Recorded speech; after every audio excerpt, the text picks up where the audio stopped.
1844 में जर्मनी के एक छोटे से टाउन में एक बच्चा पैदा होता है जिसका नाम कार्ल बेंज रखा जाता है। इस फैमिली की फाइनेंशियल कंडीशंस इतनी खराब थी कि बड़ी मुश्किल से 2 वक्त का खाना अफोर्ड हो पाता था। फिर कुदरत का करना कुछ ऐसा हुआ कि कार्ल बेंज की उम्र सिर्फ 2 साल ही थी कि इसका फादर दुनिया से चला गया। गरीबी में रहते हुए इस मिडिल क्लास लड़के ने आहर कैसे दुनिया का महंगा तरीन ब्रांड मर्सिडीज बेंज बना डाला। मेरा नाम है उबैद रजा और देखने वाले तमाम व्यूवर्स को एक बार फिर से खुशामदीद। फादर के मरने के बाद फैमिली का सारा बोझ कार्ल की माँ पर आ गया, जिसके बाद कार्ल की माँ ने इसे अच्छी एजुकेशन देने के लिए वो सब कुछ किया जो एक माँ अपने बच्चों के लिए कर सकती है और आखिरकार कार्ल बेंज हाई स्कूल तक पहुंच गया। लेकिन फाइनेंशियल इश्यूज ने इसे एक बार फिर से दबोच लिया। कार्ल बेंज की माँ ने हिम्मत नहीं हारी और कैसे न कैसे करके इसे यूनिवर्सिटी से मैकेनिकल इंजीनियरिंग की डिग्री करवाना भी शुरू करवा दी, जहां कार्ल की मुलाकात फ्रीडेंडन रिटेन बेकर से हुई जो मैकेनिकल इंजीनियरिंग को एक एडवांस लेवल तक जानते थे। उनका मानना था कि स्टीम इंजन की मदद से 4 पहियों वाली कोई गाड़ी भी बनाई जा सकती है और जब ये बात कार्ल बेंज ने सुनी तो उसने स्टीम इंजन पर चलने वाली एक ऑटोमोबाइल बनाने की ठान ली। लेकिन उस वक्त तक बहुत सारे लोग ये काम पहले ही कर चुके थे, इसलिए कार्ल बेंज ने कुछ अनोखा करने का फैसला किया। जब कार्ल ने अपनी ये बात टाउन के कुछ दोस्तों को बताई तो वो लोग जोर जोर से हंसने लगे, लेकिन इसने अपने दोस्तों की तरफ कोई अटेंशन नहीं की और यूनिवर्सिटी से ग्रेजुएट होने के बाद कई साल तक इंजीनियरिंग कंस्ट्रक्शन कंपनीज में जॉब करता रहा। फिर एक दिन ऐसा आया कि कार्ल बेंज को इसका एक बिजनेस पार्टनर मिल गया जिसने कार्ल के आइडिया की तारीफ की और इसके साथ मिलकर ऑटोमोबाइल बनाने का काम भी शुरू कर दिया। लेकिन कुछ ही दिनों के बाद वो बिजनेस पार्टनर गैराज से सारा सामान लेकर रफू चक्कर हो गया। जी हाँ, उस बिजनेस पार्टनर ने कार्ल बेंज को धोखा दिया था और ये वो पॉइंट था जब कार्ल बिल्कुल अकेला पड़ गया और इसे ऐसा लगने लगा कि इसकी कंपनी शुरू होने से पहले ही खत्म हो चुकी है। लेकिन फिर खुशकिस्मती से इसकी मुलाकात एक लड़की से हुई जिसका नाम बेर्था रिंगर था। क्योंकि बेर्था एक अमीर खानदान से थी, इसलिए इन दोनों ने मिलकर कंपनी को आगे बढ़ाने का फैसला किया। बेर्था ने कार्ल के लिए नए टूल खरीदे और कंपनी को फाइनेंशियल सपोर्ट भी की।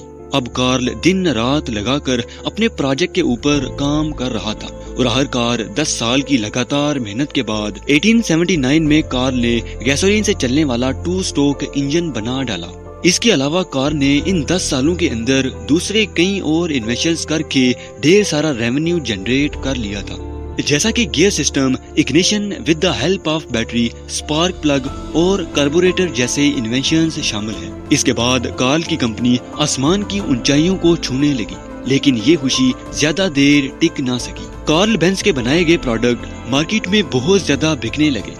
क्योंकि प्रोडक्ट बहुत ज्यादा बिकने लगे थे, इसलिए मार्केट में कंपटीटर्स भी बहुत ज्यादा तादाद में आ गए। कंपटीटर्स के साथ मुकाबले के चक्कर में कार्ल ने अपने प्रोडक्ट की कीमतें बहुत ज्यादा कम कर दी, जिसकी वजह से कंपनी घाटे में चलने लगी। कंपनी को स्टेबल करने के लिए कार्ल बेंज ने कंपनी के सारे शेयर बेचने शुरू कर दिए और इसके अपने पास सिर्फ कंपनी के 5% शेयर रह गए। कंपनी के ऊपर अपना कंट्रोल खोता देखकर कार्ल ने वो 5% शेयर भी आखिरकार बेच दिए और बिल्कुल खाली होकर वापस घर आ गया। कंपनी को छोड़ने के बाद कार्ल बेंज अपने एक दोस्त की वर्कशॉप पर जाने लगा, जहां इन लोगों ने पहली बार एक ऑटोमोबाइल बनाने का फैसला किया। पूरे 3 साल मेहनत करने के बाद कार्ल बेंज ने दुनिया में बनाई जाने वाली सबसे पहली हॉर्सलेस फुली ऑटोमेटिक गाड़ी बना डाली और उस गाड़ी का नाम बेंज मोटर वैगन रखा गया। 4 स्ट्रोक इंजन के साथ 3 टायरों पर चलने वाली ये गाड़ी 1 घंटे के अंदर 7 मील का फासला तय कर सकती थी, जो कि उस दिन से पहले तक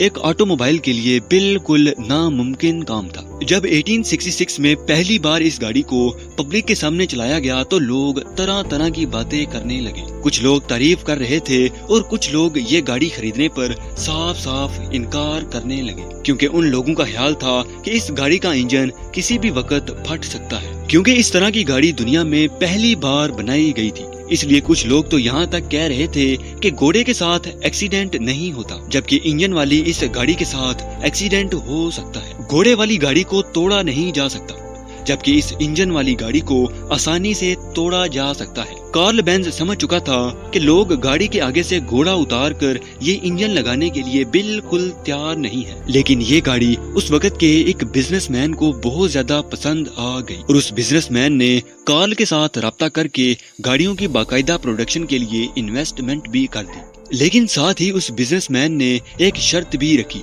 कि गाड़ी का पहला नाम उसकी बेटी के नाम पर रखा जाएगा, जो कि था मर्सिडीज। जी हाँ, कार्ल बेंज ने ये शर्त मान ली और गाड़ी का पूरा नाम मर्सिडीज बेंज रख दिया। इसके बाद बड़े बड़े बिजनेसमैन गाड़ी के साथ जुड़ने लगे और मर्सिडीज बेंज काफी मशहूर भी होने लगी। लेकिन मसला ये था कि गाड़ी सिर्फ मशहूर ही हुई।